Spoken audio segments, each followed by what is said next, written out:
আ Kings টেলের আমি third part নিয়ে আলোচনা করছি।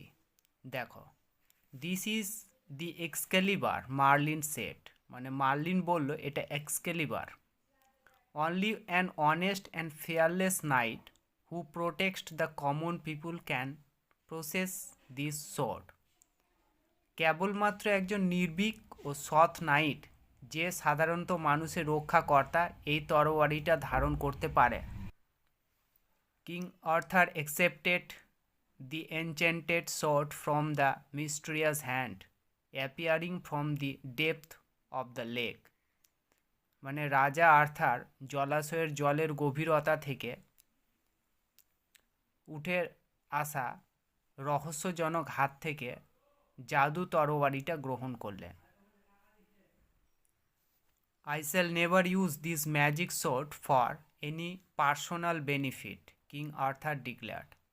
রাজা আর্থার ঘোষণা করলেন, আমি কখনো ব্যক্তিগত সুবিধার জন্য এই জাদু তরোয়ারিটা ব্যবহার করব না। King Arthur could gift peace and prosperity to England. রাজা আর্থার ইংল্যান্ডের শান্তি ও সমৃদ্ধি এনে দিলেন। The greedy barons were unhappy with king Arthur because he was gentle and just. মানে লোভী ব্যারনরা রাজা আর্থারের প্রতি অখুশি হলো কারণ তিনি ভদ্র ও যথার্থ ছিলেন। He married the beautiful lady Guinevere, daughter of the king Cornwall. তিনি রাজা কর্নওয়ালের কন্যা সুন্দরী গেনেভারাকে বিবাহ করলেন। On the wedding day Merlin took him to a richly glided pavilion painted crimson and dark blue। মানে বিবাহের দিন মার্লিন তাকে একটি সুন্দর নকশা করা প্যাভিলিয়নে নিয়ে গেলেন, যেটা লাল ও নীল পাথরে রং করা।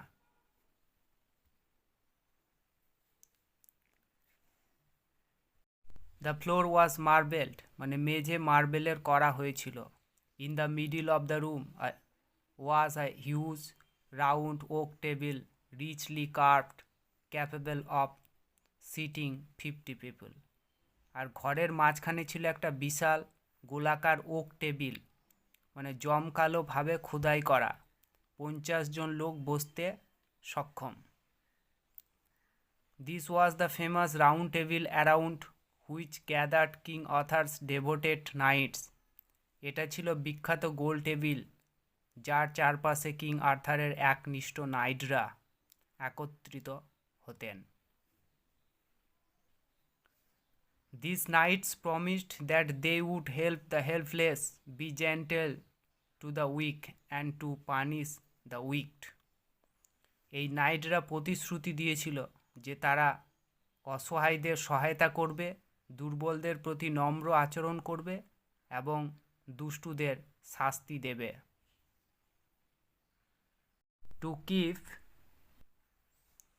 To keep their vows, the knights undertook countless hazardous adventures। তাদের প্রতিশ্রুতি পালন করতে নাইটরা অসংখ্য বিপজ্জনক সাহসিক কাজ শুরু করেছিল। The stories of their goodness and kindness spread through out the country. তাদের মঙ্গল ও করুণার গল্প দেশ জুড়ে ছড়িয়ে পড়ে। King Arthur ruled for many happy years and grew old with time।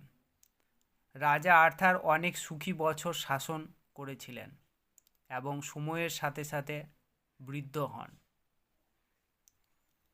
Many of his trusted knights and pursued during their adventures। তার প্রচুর বিশ্বস্ত নাইট তাদের দুঃসাহসিক সময়ে কি মারা হয়ে গিয়েছিল। The king gave his magic sword the Excalibur to a trusted knight. রাজা তার জাদু তরোয়াল এক্সকেলিবারকে একটি বিশ্বস্ত নাইটকে দিয়েছিলেন। At the king's command the knight threw the sword into the lake amid the plain of the sweet smelling flowers. রাজার আদেশে নাইট মিষ্টি গন্ধযুক্ত ফুলের ওই সমভূমির মাঝে তরোয়ালটি একটা হ্রদে ফেলে দিয়েছিলেন। A beautiful arm arose from the lake, caught the sword and disappeared into the green depths of water. হ্রদ থেকে একটা সুন্দর বাহু উঠল, তরোয়াল ধরল এবং সবুজ জলের গভীরে অদৃশ্য হয়ে গেল। The knight came back and told the king what had happened. Knight ফিরে এসে রাজাকে যা ঘটেছে তা জানালেন। কিং আর্থার স্মাইল্ড, রাজা আর্থার হাসলেন। He instructed his people to put him on a barge, তিনি তার লোকদের নির্দেশ দিয়েছিলেন তাকে মানে বারজায় মানে প্রমোত্তরী যেটাকে বলে বরজায় রাখল। It was the hour of twilight, তখন গোধূলির সময় ছিল।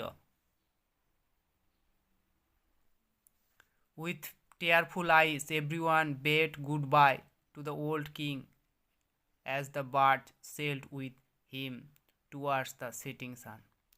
মানে অশ্রুসিক্ত চোখে সবাই বৃদ্ধ রাজাকে বিদায় জানালেন যখন অস্তমিত সূর্যের অভিমুখে বজ্রাটি যাত্রা করল।